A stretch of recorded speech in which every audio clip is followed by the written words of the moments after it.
సాహితీ మిత్రులకు నమస్కారం. వనజ తాతినేని కథల ఛానల్కు సుస్వాగతం. విభిన్న కథల కవిత్వాల సమాహారం వనజ తాతినేని. మిత్రులారా, నేను ఈ మధ్య విరామం తీసుకున్నాను. మరలా ఈరోజు మీ ముందుకు వచ్చేసాను.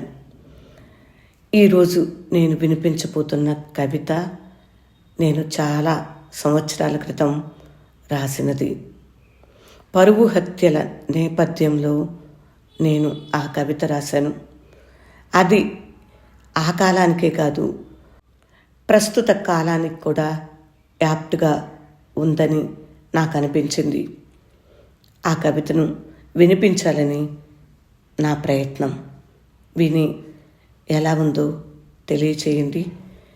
ఈ కవిత నిండా అంతులేని వ్యధ నిండి ఉందని మాత్రం నేను చెప్పగలను. కవిత వినండి. వాగ్దానం.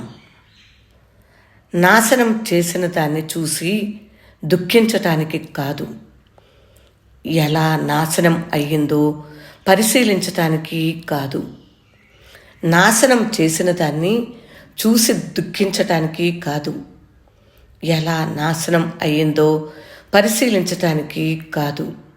నీ పురాతన ఆత్మ అక్కడ సంచరిస్తున్న ఆనవాళ్లు కూడా ఉన్నాయనే ఎరుకుతో వచ్చాను.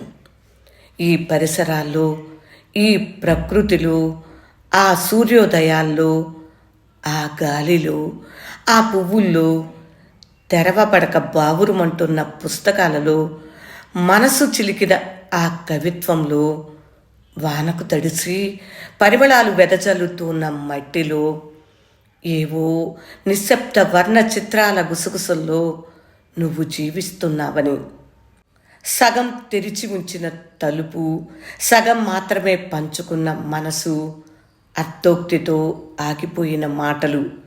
సగం తెరిచి ఉంచిన తలుపు, సగం మాత్రమే పంచుకున్న మనసు, అర్థోక్తితో ఆగిపోయిన మాటలు ఏనాటికైనా పూర్తి అవుతాయనే ఆశను కోకటి వేళ్లతో పెకిలించిన ఆ పరువు హత్య, లోకం దర్పణంలో ముక్కలై ఏడుస్తున్న నా ప్రతిబింబాన్ని చూసి జాలిపడుతూ ఎగతాళిగా నవ్వుతూ మీరు.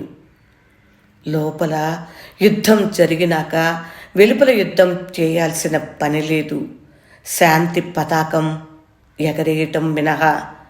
లోపల యుద్ధం జరిగినాక వెలుపల యుద్ధం చేయాల్సిన పని లేదు, శాంతి పతాకం ఎగరేయటం మినహా. ప్రపంచానికి తెలియని రహస్య దుఃఖాలను మోస్తున్న నేను, ప్రపంచానికి తెలియని రహస్య దుఃఖాలను మోస్తున్న నేను నీ ఆత్మను వెతుక్కుంటూ వచ్చాను. వస్తూనే ఉంటాను. నాశనం చేయలేని ప్రేమతో. నీవు హృదయాన్ని మాత్రమే ఇచ్చావు, నేను జీవితాన్నే విడిచి వచ్చాను. ప్రపంచానికి తెలియని రహస్య దుఃఖాలను మోస్తున్న నేను నీ ఆత్మను వెతుక్కుంటూ వచ్చాను. వస్తూనే ఉంటాను. నాశనం చేయలేని ప్రేమతో. నీవు హృదయాన్ని మాత్రమే ఇచ్చావు, నేను జీవితాన్ని విడిచి వచ్చాను. వాగ్దానం కవిత విన్నారు కదా మిత్రులారా. ఈ కవిత మీకు ఎలా అనిపించింది? నచ్చిందా? నచ్చినట్లయితే లైక్ చేయండి, మీ బంధువులకు మిత్రులకు షేర్ చేయండి. నా ఛానల్ని ఇంకా సబ్స్క్రైబ్ చేయనట్లయితే సబ్స్క్రైబ్ చేయండి. ఇలాంటి కవిత్వము, మంచి మంచి కథలతో నేను తరచూ వస్తూనే ఉంటాను.